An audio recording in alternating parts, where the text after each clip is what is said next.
सफेद साड़ी में लाल बिंदी लगाती हो, थोड़ी माखन से एम्बुलेंस नजर आती हो, वे घायलों को ले जाती है, तुम घायल करके जाती हो। कैसे कर फंस रे कातेश भाई नाच ना वो लगावे झनो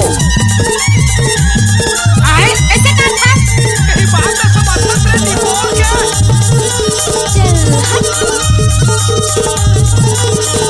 1 रुपया सारी भर मत दे बे भाई की दावत है वो। अपुन जैसे टपोरी को क्या मालूम साला प्यार किस चिड़िया का नाम है। टाइम लगते ना वो अलकरहा मत बतिया। कैसे लागे जाओ मीठी लबरी टूरी, जाओ मीठी लबरी टूरी, दगा दई मुला। आप सुन रहे हैं कि बबलू उमर काम के मिक्स किया हुआ गाना। कागज के फोटो ला नहीं देना।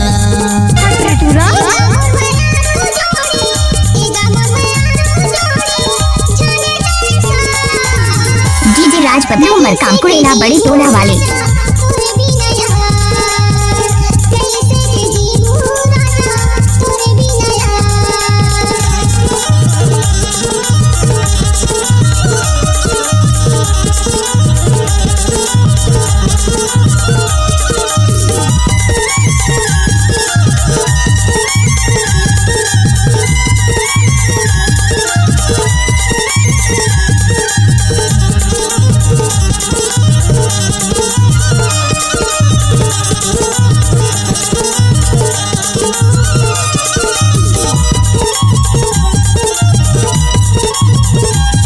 सफेद साड़ी में लाल बिंदी लगाती हो, थोड़ी माखन से एम्बुलेंस नजर आती हो, वे घायलों को ले जाती है, तुम घायल करके जाती हो। जानत रहो एक दिन मोला धोखा दे ही कई के, धोखा दे ही कई के बाई, धोखा दे ही कई के।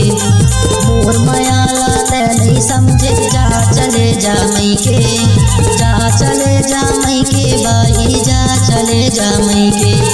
जानत रहो एक दिन मोला धोखा दे ही कई के, धोखा दे ही कई के बाई, धोखा दे ही कई के। और मायाला ते नहीं समझे, जा चले जा मई के, जा चले जा मई के बाई, जा चले जा मई के। मिल जाही कत को मोला, मिल जाही कत को मोला, कर सुगर जोड़ी। कागज के फोटो ला नहीं देना, कागज के फोटो ला नहीं देना।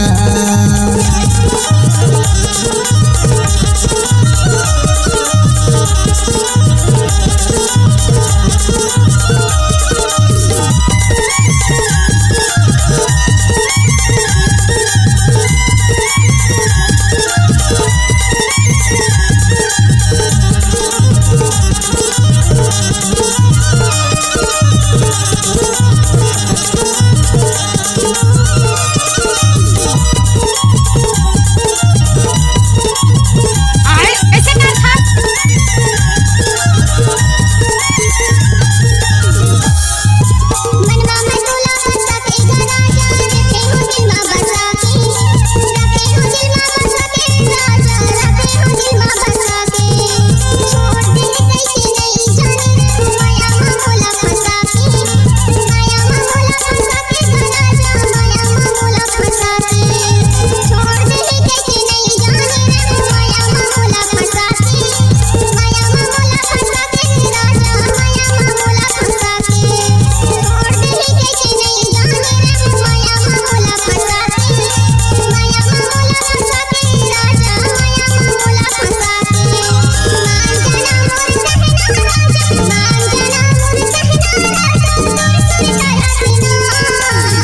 कातेश भाई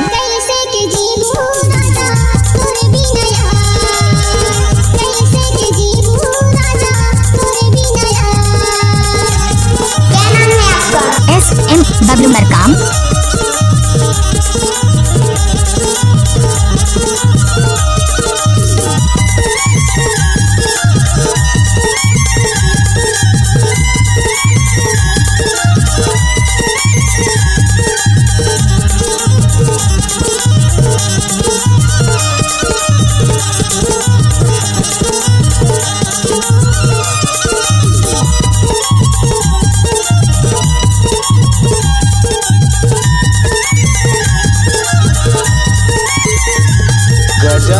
सिस्टम है रे? लिख लिख के मैं चिट्ठिया भेजू हे रानी तोरे अगोरामा, हे रानी तोरे अगोरामा बाई, हे रानी तोरे अगोरामा।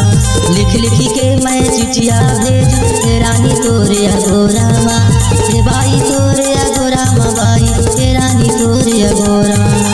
जांडी के दुकान पड़ते बघर्रा के तिराहा, बघर्रा के तिराहा बाई, बघर्रा के तिराहा। जांडी के दुकान पड़ते बघर्रा के तिराहा, बघर्रा के तिराहा बाई, बघर्रा के तिराहा। पूछ ले दे मुरनाओ पता, पूछ ले दे मुरनाओ पता, लगता देही ना। कागज के फोटो ला नहीं देना, कागज के फोटो ला नहीं देना। जाओ मीठी लबरी टूरी, जाओ मीठी लबरी टूरी, दगा दई मुना। कागज के फोटो ला नहीं देना, कागज के फोटो ला नहीं देना।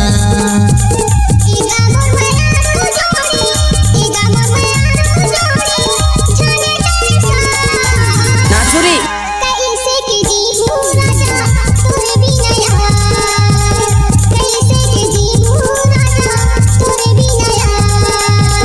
कागज के फोटो ला नहीं देना,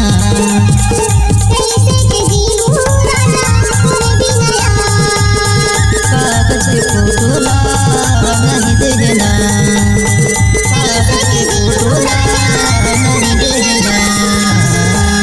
डीजे राज बबलू मरकाम कुरेला बड़े टोला वाले। शहडोल जिले में बह रहा है संगीत का समंदर, अब जिया म्यूजिक मचाने आ गया है मनोरंजन का बवंडर। जी हाँ दोस्तों, यदि आप अपनी आवाज को आसमान की बुलंदियों तक पहुंचाना चाहते हैं तो आज ही संपर्क कीजिए 7999527273 पर। छत्तीसगढ़ी, हिंदी, भोजपुरी आदि गीतों की मल्टी ट्रैक डिजिटल रिकॉर्डिंग के लिए चले आइए जिया म्यूजिक स्टूडियो, रायपुर जिला, शहडोल, मध्य प्रदेश। जी हाँ दोस्तों, जिया म्यूजिक स्टूडियो शहडोल जिले का एकमात्र म्यूजिक स्टूडियो, आपका अपना विश्वसनीय स्टूडियो।